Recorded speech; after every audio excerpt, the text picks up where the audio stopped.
Hello guys, nandito na naman ang inyong Taba Ching Ching na Pilipina na inassign dito sa bansang ko ito, di ba? Bago yung intro natin. Charot.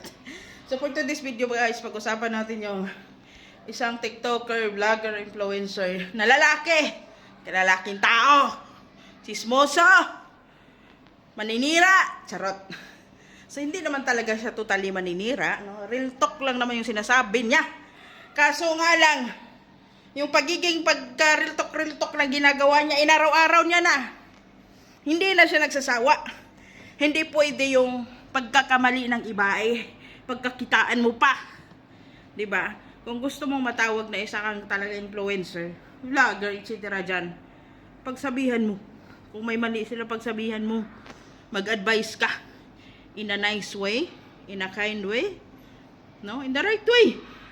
Basta lahat ng way, gawin mo na. Lahat ng way. Left, to the right, to the back, to the front. Basta, lahat ng right. Gawin mo. Pero yung araw-arawin mo na, nasa live mo, sa content mo, pag umakyat ka sa live, ganun pa rin yung topic mo, ay nakakasawa na pre. Nakakasawa na bro. Nakakasawa na dude. Hindi ka naman kagwapuhan din. Charot. So yung topic pala niya, yung topic pala talaga niya is about mga single mom na katulong sa bansang Kuwait, Dubai, Saudi, etc. Basta nasa Middle East na pumapatol ng mga ibang lahi na ang lakas daw mag-filter dito sa TikTok. Niya tumangos yung ilong sa TikTok, pumayat sa TikTok, kumini sa TikTok, bumata sa TikTok. Tapos sa personal naman daw yung mga Pilipinang kadama katulong, hindi naman daw maganda. Kulubot yung mukha, pango yung ilong, tapos nakakrap tapat, tapos yung puson daw is may stretch mic. Okay, nandyan na tayo. Nireal talk mo na sila. Pero yung araw-arawin mo naman, wag naman. Diba? Wag mo namang gawing content o pagkakakitaan yung pagkakamali ng iba. Paano sila matuto? Balasubas din yung nag-a-advise sa kanila. Diba? Balasubas din yung nag-aano sa kanila. Gusto mo bang maging good influencer? Magsalita ka ng maayos, pagsabihan mo. Yung kakalalaking tao sa live. Yung mga single mom, kadalasan single mom, pupunta sa labas, makipag-meet up sa kanilang mga lalaki. Pakistani, Indiano, etc. Na yung mga lalaking gano'n na ang babaho. Hindi sila nang dire. Diba? Kadalasan, madami. Kadalasan single mom, nakatulong, nakadama. Di, wow naman, oy. Yes naman. Di naman lahat ng mga kadama, ganon. Di ba, di naman lahat ng mga katulong, ganon. Di rin lahat ng mga single mom, ganon. Di, marami din naman dyan iba pumapatol. Meron nga akong nakikilala, nagtatrabaho sa salon. Pupunta dito sa bahay pag yung tinatawagan na nagsiservice house to house. Na nag-aayos ng buhok, nagme-make up. Natanong ko, may boyfriend sila. Ng ibang lahi. Meron yung iba sa restaurant. Hindi naman porket katulong lang talaga yung alam mo.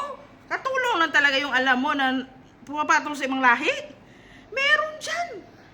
Yung mga social dyan na hindi nila afford yung kaikikan sa buhay nila, pumapatol din yan ng ibang lahi. Diba? Tapos sabihin mo, nagpipilter. Hayaan mo silang magpilter. Hayaan mo silang kahit man lang sa TikTok gumanda sila.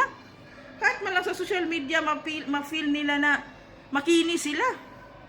Ano problema dun? Diba? Wala siguro problema doon, no? Ay, dapat, pagsabihan mo, magsalita kayong, no, isang araw, nag-up ako sa live, nandun ka. Topic mo, ganun. Mga single mom, walang hiya. Hindi na hiya, hindi naman kagandahan, pumatapato ng ibang lahi. Hindi naman maganda, makunot na yung noo. Pango pa yung ilong, nagka-eyeglass pa ng ganyan-ganyan. Tapos ang lakas makapilter, tapos nung mag-meet up na ang pangit pala.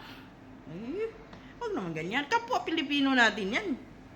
Especially mga babae yan. Yes, nakagawa sila ng mali. Kasi inuna nila yung kalandian nila, ginamit nila yung kati ng katawan nila kaysa mga utak nila. Yan, nandoon na tayo. In short, bobo sila, tanga sila. Nandoon na tayo. Pero kailangan mo pa bang araw-arawin? Diba? Di pag may nakapanood sa'yo na live na ibang lahi, isipin nila, ganito pala talaga yung mga Pinay. Ganito pala talaga yung mga katulong. Ganito pala talaga yung mga single mom. Pumapatol sa amin. Sige, maghanap tayo ng single mom. Kasi pumapatol sila. Huwag ganun. hindi natin maitataas yung pagiging Pilipino natin sa paninira natin, sa kapwa natin Pilipino din. Paano natin sila maituwid kung tayo mismo ang sisira sa kanila? Di ba? As ako bilang single mom, bilang hindi rin ako maganda, panoorin yung ilong ko. Charot.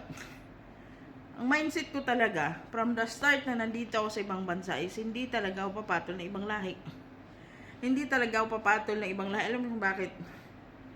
Kasi, ang yung mindset ko talaga is hindi ako talaga na-attract sa kanila. Lalo na pag naaamoy ko ang bango-bango. No? Kasi kahit naman hindi ako kagandahan, ayaw ko ng taong hindi naliligo. Kahit hindi naman ako maganda, hindi ako sexy, di ba? Hindi ako attractive para sa ibang lalaki, pero ayaw ko rin sa lalaki hindi naliligo. Yung hindi sila yung pakiramdam ko is tamad silang linisin yung katawan nila. Ayaw ko ng ganun. Di ba? Kaya ikaw, kalalaki mong tao, matanda ka na rin naman. Siguro nasa 40 o 50 ka na something. Kasi nagpipilter ka rin eh. Nag-live ka, may filter ka eh. Mamula-mula yung dito mo. So hindi ka rin bata. Matanda ka na rin. Diba? Pagsabihan mo ng maayos di yung ang kakapal ng mukha, hindi naman kagandahan. Nagpipilter sa TikTok para gumanda. Nakipag-meet up dun sa gumagamit ng padding para lumaki yung puwit. Para kuminis tapos nung nakita pala, hindi pala maganda. Diba? Kalalaki mong tao. Grabe ka mong lait. Diba? Yes, real talk. Nagre-real talk ka. Pero huwag mo naman sobrahan. Hindi porkit nagagawa sila ng mali, is talaga yung buong pagkatao na nila, husgahan mo na. Di ba sila pwedeng magbago? Di ba? Di ba sila pwedeng nagkamali lang sila at magbago sila? Bigyan natin ng pagkakataon yung kapwa natin Pilipino, especially yung mga single mom na binabanggit mo, hinayupak ka. Bigyan natin sila ng pagkakataon na magbago. Ayusin yung sarili nila. In the way na mag-advise ka, yung tago sa puso nila, yung maramdaman nila na mali yung ginawa nila. Hindi yung the way mag-advise ka, akala mo ka perfect mo. Yung the way mag-advise ka, imbes na mag-advise ka, nilait mo pa. Ang tanong, sobrang linis mo ba? Anong sabon yung gamit mo? Kasi gagamitin na rin namin. Kasi, kung makapag-live ka kasi, kung umakyat ka dito sa social media, ang linis mo, kalalaki mong tao. Hindi natin alam kung ano yung bukas. Lalo pag may mga anak ka, hindi mo hawak kung ano yung bukas. Hindi natin alam yung mga pinanggagawa mo, yung maranasan din ng pamilya mo. Di ba? Hindi natin hawak yung mundo. Umiikot to, pababa, pataas, patagilid, patalikod. Tapos kung maghusga ka ngayon, wagas. Yes, real talk, nandun na tayo. May mali sila, nagkamali sila.